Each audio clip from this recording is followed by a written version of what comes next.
नमस्कार। दोपहर समाचार में आपका स्वागत है।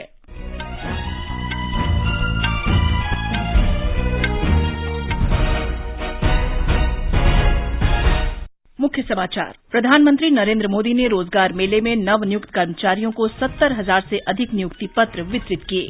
श्री मोदी ने कहा, देश में निजी और सार्वजनिक दोनों क्षेत्रों में रोजगार के अवसर बढ़ रहे हैं। रक्षा मंत्री राजनाथ सिंह ने संयुक्त राष्ट्र में सुधार की पुरजोर वकालत की। कहा, संयुक्त राष्ट्र निकायों को विश्व में जनसंख्या संबंधी वास्तविकताओं के प्रति अधिक चिंतनशील होना आवश्यक। सरकार ने कहा, ट्विटर के पूर्व मुख्य कार्यकारी अधिकारी जैक डॉर्सी के नेतृत्व में ट्विटर ने लगातार भारतीय कानूनों का उल्लंघन किया। गृह मंत्री अमित शाह आज शाम चक्रवात विपरजॉय की तैयारियों पर समीक्षा बैठक करेंगे। मध्य प्रदेश सरकार आज राजगढ़ जिले में किसान कल्याण महाकुंभ में किसानों के बैंक खातों में 6,423 करोड़ रुपए हस्तांतरित करेगी और जकार्ता में इंडोनेशिया ओपन बैडमिंटन टूर्नामेंट में पीवी सिंधु और एचएस प्रणॉय दूसरे दौर में पहुंचे।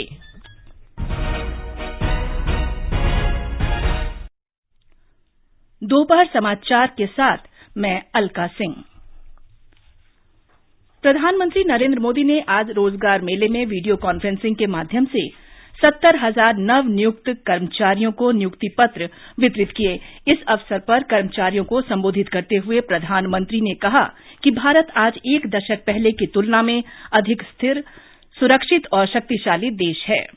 आज भारत एक दशक पहले की तुलना में ज्यादा स्थिर, ज्यादा सुरक्षित और ज्यादा मजबूत देश है। राजनीतिक भ्रष्टाचार, योजनाओं में गड़बड़ी, जनता जनार्दन के धन का दुरुपयोग, पुरानी जितनी सरकारें आप देखेंगे उनकी पहचान यही बन गई। आज भारत सरकार की पहचान उसके निर्णायक फैसलों से होती है। एक डिसिसिव गवर्नमेंट। आज भारत सरकार की पहचान उसके आर्थिक और प्रगतिशील सामाजिक सुधारों से हो रही है। प्रधानमंत्री ने कहा कि आज संपूर्ण विश्व भारत की विकास यात्रा में भागीदार बनने के लिए उत्सुक है। आज पूरी दुनिया हमारी विकास यात्रा में साथ चलने के लिए तत्पर है। भारत को लेकर ऐसा विश्वास और हमारी अर्थव्यवस्था पर इतना भरोसा पहले कभी नहीं रहा। मेरे युवा साथियों, इस बात को आप गौर कीजिए। इन सारी दिक्कतों के बावजूद भी भारत अपनी अर्थव्यवस्था को नई ऊंचाई पर ले जा रहा है। आज विश्व की बड़ी बड़ी कंपनियां मैन्युफैक्चरिंग के लिए भारत आ रही है। प्रधानमंत्री ने कहा कि रोजगार मेले अब राष्ट्रीय जनतांत्रिक गठबंधन और भाजपा सरकार की नई पहचान बन चुके हैं। उन्होंने इस बात पर प्रसन्नता व्यक्त की कि भाजपा शासित राज्य सरकारें निरंतर ऐसे रोजगार मेलों का आयोजन कर रही है। उन्होंने कहा कि आज निजी और सार्वजनिक क्षेत्रों में रोजगार के अवसरों में वृद्धि देखी जा रही है। श्री मोदी ने कहा कि ये समय उन लोगों के लिए अति महत्वपूर्ण है जो सरकारी सेवाओं में आ रहे हैं। इस समय सरकारी नौकरी में आ रहे हैं, उनके लिए ये बहुत महत्वपूर्ण समय है। आजादी का अमृत काल अभी शुरू ही हुआ है। आपके सामने अगले 25 वर्षों में भारत को विकसित राष्ट्र बनाने का लक्ष्य है। आपको वर्तमान के साथ ही देश के उज्जवल भविष्य के लिए भी जी जान से जुट जाना है। प्रधानमंत्री ने कहा कि रोजगार का ये अभियान देश में पारदर्शिता और सुशासन का साक्ष्य है।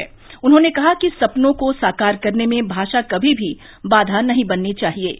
प्रधानमंत्री ने कहा कि प्रवेश परीक्षाएं अब क्षेत्रीय भाषाओं में भी आयोजित की जा रही है, जिससे देश के युवाओं को अपनी सामर्थ्य प्रदर्शित करने का नया अवसर मिल रहा है। केंद्रीय पेट्रोलियम एवं प्राकृतिक गैस मंत्री हरदीप सिंह पुरी ने आज पंजाब के पुष्पा गुजराल साइंस सिटी कपूरथला में आयोजित रोजगार मेले में विभिन्न सरकारी विभागों और मंत्रालयों में भर्ती हुए नवनियुक्त युवाओं को नियुक्ति पत्र वितरित किए। इस मेले में कुल 151 नियुक्ति पत्र दिए गए। रोजगार मेले देश में रोजगार सृजन की प्रधानमंत्री की सर्वोच्च प्राथमिकता के प्रति प्रतिबद्धता को पूरा करने की दिशा में एक कदम है। नवनियुक्त कर्मचारियों को आईजीओटी कर्मयोगी पोर्टल पर कर्मयोगी प्रारंभ ऑनलाइन मॉड्यूल के माध्यम से स्वयं को प्रशिक्षित करने का अवसर भी मिल रहा है। यहां 400 से अधिक ई लर्निंग पाठ्यक्रम कहीं भी किसी भी उपकरण पर अध्ययन के लिए उपलब्ध हैं। ये समाचार हमारी वेबसाइट newsonair.com/hindi और हमारे mobile app news on AIR पर भी उपलब्ध हैं।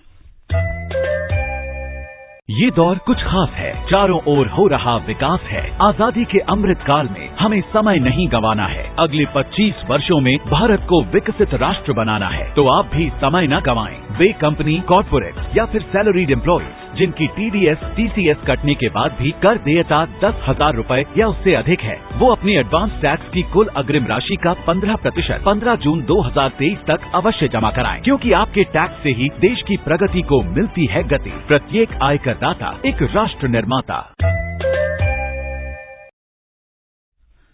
दोपहर समाचार में आपका फिर स्वागत है। रक्षा मंत्री राजनाथ सिंह ने संयुक्त राष्ट्र की संस्थाओं में सुधार की पुरजोर वकालत की है। उन्होंने कहा कि विश्व में जनसंख्या संबंधी वास्तविकताओं की झलक इसमें अवश्य दिखनी चाहिए। उन्होंने कहा कि अब समय आ गया है जब संयुक्त राष्ट्र संस्थाएं अधिक लोकतांत्रिक हों और वर्तमान वास्तविकताओं का प्रतिनिधित्व करें। नई दिल्ली में आज संयुक्त राष्ट्र शांति सेना दिवस की 75वीं वर्षगांठ के अवसर पर रक्षा मंत्री ने कहा कि विश्व में सबसे अधिक आबादी वाले देश होते हुए भी भारत को संयुक्त राष्ट्र सुरक्षा परिषद में स्थायी सीट नहीं मिली है।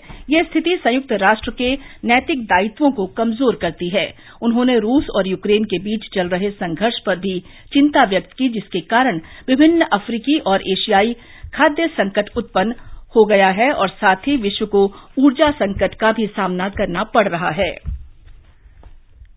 इलेक्ट्रॉनिक्स और सूचना प्रौद्योगिकी राज्य मंत्री राजीव चंद्रशेखर ने कहा है कि भारत में काम करने वाली सभी कंपनियों को भारतीय कानूनों का पालन करना होगा।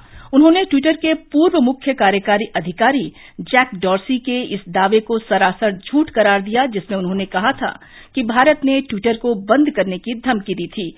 उन्होंने कहा कि डॉर्सी के नेतृत्व में ट्विटर और उनकी टीम ने बार बार लगातार भारतीय कानूनों का उल्लंघन किया। Government of India has consistently maintained that any platform, whether they are foreign or Indian, whether they are big or small, must comply with Indian laws if they are to operate in India and offer services and products to the Indian citizens. That Twitter was misusing its power as a platform to selectively de-amplify and selectively de-platform people both in India and abroad. In India, it was a direct violation of Article 14 and Article 19 of our Constitution. Rajiv Chandrashekhar ने कहा कि Dorsey के समय में Twitter को भारतीय कानूनों की संप्रभुता को स्वीकार करने में दिक्कत थी और वे ऐसा बर्ताव कर रहे थे कि भारत के कानून उन पर लागू नहीं होते। श्री चंद्रशेखर ने कहा कि भारत एक संप्रभु राष्ट्र है और देश को ये सुनिश्चित करने का अधिकार है कि भारत में काम कर रही सभी कंपनियां इसके कानूनों का पालन करें। गृह मंत्री अमित शाह ने घोषणा की है कि केंद्र सरकार शहरी क्षेत्रों में बाढ़, अग्निशमन सेवाओं को मजबूत बनाने और भूस्खलन की स्थिति में प्रभावी तरीके से निपटने के लिए 8,000 करोड़ रुपए से अधिक देगी। राज्यों और केंद्र शासित प्रदेशों के आपदा प्रबंधन मंत्रियों की बैठक की अध्यक्षता करते हुए गृह मंत्री ने कहा कि राज्यों को अग्निशमन सेवाओं के विस्तार और आधुनिकीकरण के लिए 5,000 करोड़ रुपए दिए जाएंगे, जबकि 7 सबसे अधिक जनसंख्या वाले मेट्रो शहरी क्षेत्रों में बाढ़ की जोखिम को घटाने के लिए 2,500 करोड़ रुपए दिए जाएंगे। इनमें मुंबई, चेन्नई, कोलकाता, बेंगलुरु, हैदराबाद, अहमदाबाद और पुणे शामिल हैं।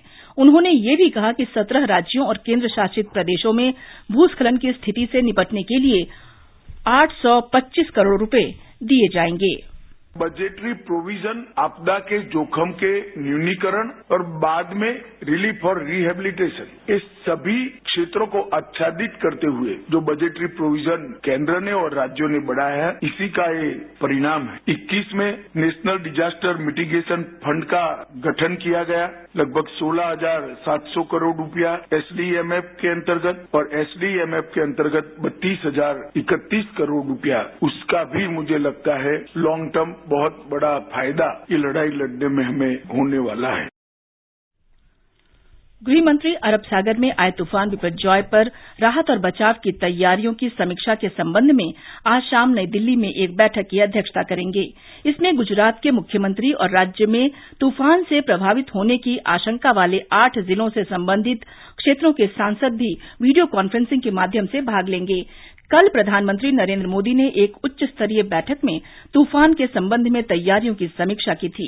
उन्होंने केंद्र और गुजरात के मंत्रियों और विभागों के अधिकारियों को तूफान बिपरजॉय के कारण पैदा स्थिति से निपटने के लिए आवश्यक निर्देश दिए थे। गुजरात में चक्रवात से उत्पन्न गंभीर स्थिति को देखते हुए 15,000 से अधिक लोगों को सुरक्षित स्थानों पर पहुंचाया गया है।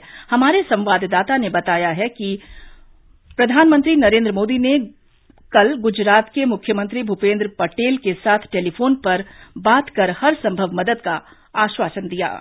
कच्छ जिले में 7,000 से अधिक नागरिकों को सुरक्षित स्थानों पर पहुंचाया गया है। वर्तमान में तटीय क्षेत्रों के 120 गांवों के 9,500 से अधिक लोगों को स्थानांतरित किया जा रहा है। गांधीधाम, भचाऊ और अंजार के तटीय क्षेत्रों के गांवों के लोगों को स्थानांतरित करने का काम तेजी से चल रहा है। माइक अनाउंसमेंट के जरिए लोगों को जानकारी दी जा रही है और उन्हें बस से शिफ्ट किया जा रहा है। वहीं राज्य के स्वास्थ्य मंत्री ऋषिकेश पटेल ने जीरो कैजुअलिटी को प्राथमिकता देते हुए समन्वय के साथ काम करने को कहा है। पश्चिम रेलवे ने कच्छ सहित संभावित प्रभावित जिलों में मंगलवार, बुधवार और गुरुवार को चलने वाली सभी 90 ट्रेनों को रद्द कर दिया है। पश्चिम रेलवे के महाप्रबंधक अशोक कुमार मिश्रा ने रेलवे अधिकारियों के साथ वीडियो कॉन्फ्रेंस के जरिए ट्रेन परिचालन स्थगित करने की जानकारी दी। भरत देवमणि, आकाशवाणी समाचार, अहमदाबाद।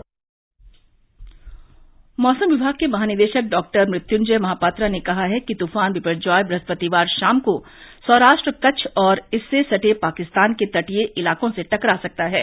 इस दौरान 125 से 135 किलोमीटर प्रति घंटे की रफ्तार से हवा चल सकती है। दिल्ली में संवाददाता सम्मेलन में डॉक्टर महापात्रा ने कहा कि तूफान के जमीन से टकराने के बाद हवा की गति 145 से 150 किलोमीटर प्रति घंटे तक हो सकती है और इसके कारण गुजरात के तटीय क्षेत्रों में भीषण वर्षा हो सकती है। उन्होंने बताया कि तूफान के जमीन से टकराने के दौरान द्वारिका, राजकोट, जामनगर और कच्छ जिलों में 125 किलोमीटर प्रति घंटे की गति से हवा चल सकती है। सौराष्ट्र कच्छ कोस्ट की बात करें, अभी भी रफ टू वेरी रफ सी चल रहा है, 14 तारीख तक चलेगा। इसके बाद हाई टू फेनोमेनल सी होगा 15 तारीख तक। देयरफॉर कोई भी फिशरमैन और कोई भी पर्सन, टूरिस्ट हो, वो एरिया में अंदर नहीं जाना चाहिए। और वहाँ गिर फॉरेस्ट है, इसके लिए हम केयरफुल रहना चाहिए, जिससे कि हम वन्य प्राणी है, इसका भी रखवाल को हम नजर रखना पड़ेगा। और सोमनाथ मंदिर है, बहुत सारे टूरिस्ट स्पॉट है, इसलिए हम ये एडवाइस दे रहे हैं कि हम इसको रेगुलेट करें और लोग भी सचेत रहे। रक्षा मंत्री राजनाथ सिंह आज मध्य प्रदेश के राजगढ़ जिले में किसान कल्याण महाकुंभ में भाग लेंगे। इस कार्यक्रम में मुख्यमंत्री शिवराज सिंह चौहान किसानों के खातों में 6,423 करोड़ रुपए जमा करेंगे। एक रिपोर्ट। मोहनपुरा बांध पर इस कार्यक्रम में 11,378 करोड़ रुपए की विकास योजनाओं का भूमि पूजन और उद्घाटन भी होगा। इस अवसर पर 1,689 लाभार्थियों को भू अधिकार पत्र भी वितरित किए जाएंगे।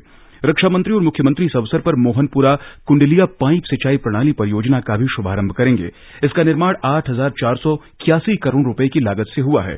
यह पाइप सिंचाई परियोजना विश्व की सबसे बड़ी परियोजनाओं में से एक है।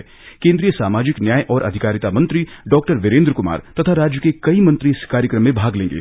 समाचार कक्ष से राजमंगल पांडे।